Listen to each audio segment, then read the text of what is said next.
喂，大家好，歡迎一齊嚟食一食今日嘅財經花生。香港樓市跌跌不休，相信大家都聽到有啲嚟。由2021年高位計，住宅樓價跌咗差唔多30%，負資產宗數係咁升，個個都話好慘。但喺鎂光燈照唔到嘅角落，有一班人可能仲慘，慘到就嚟要集體收檔。佢哋就係俗稱財仔嘅財務公司。今日我哋就嚟睇下喺樓價爆煲嘅背景下，呢班影子銀行點樣一步步走入窮途，上演一場悲壯嘅四重奏。大家知啦，過去10幾年樓市升到癲，好多人上車或者加按套現，但又過唔到銀行嗰關，咁點算？財仔就應運而生啦，佢哋好似金融世界嘅特種部隊，專做銀行唔做或者唔敢做嘅生意，例如高成數按揭、2按、3按，甚至係幫你搞掂首期，風險高，利息自然都高。樓市好勁嗰陣，財仔賺到盆滿缽滿，水浸眼眉。但風水輪流轉，自從美國瘋狂加息，香港經濟復甦又唔爭氣，樓市就由牛市火車頭變咗做泥石流。呢場泥石流首先操冧嘅就係企喺最前線嘅財仔。根據統計，過去4年，全香港竟然有成414間財務公司結業離場，即係差唔多每5間就有1間消失咗。有業界人士甚至形容，成個行業已經係大廈將傾，究竟發生咩事？我哋可以歸納為4大元兇。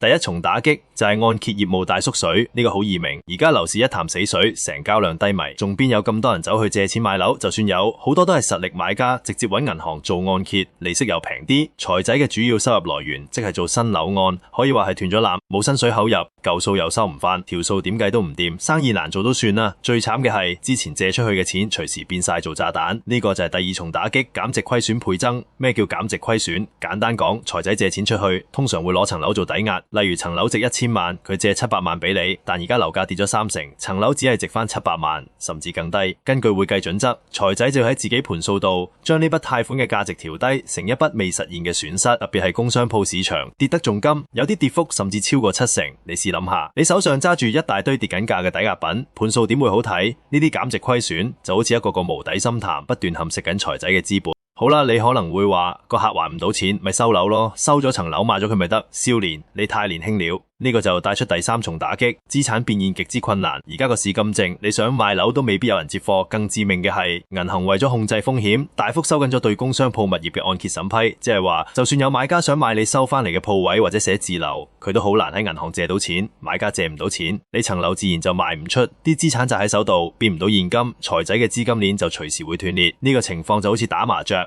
你食唔到糊不特止，仲要係咁出石，神仙都難救。屋漏偏逢連夜雨，喺財仔水深火熱之際，政府仲要送上溫暖，呢個就係第4重打擊。監管壓力越嚟越大，眼見財仔行業亂象頻生，監管機構都開始收緊韁繩，研究加強對放債人嘅規管，例如提高牌照門檻、增加透明度等等。呢啲措施雖然係為咗保障借款人，但對財仔嚟講就意味住經營成本會大幅增加，合規要求又越嚟越嚴格。對於好多已經喺懸崖邊掙緊嘅中小型財仔嚟講，呢啲新增嘅成本好可能就係壓垮駱駝嘅最後一根稻草。總結嚟講，生意冇得做，舊債變壞賬，資產賣唔出，監管仲要越來越緊，呢個窮途4重奏，正正就係香港財仔行業而家面對嘅困境。佢哋嘅收縮，短期內會令到二手樓，特別係非核心區或者質素較差嘅物業，更加難賣出去，對樓價構成進一步嘅下行壓力。雖然金管局成日話，銀行體系嘅按揭拖率仍然好低，好穩健。但大家唔好唔記得，呢個官方數字並冇計到呢個龐大嘅影子銀行體系，當呢啲潛藏喺水底嘅炸彈一個個爆起上嚟，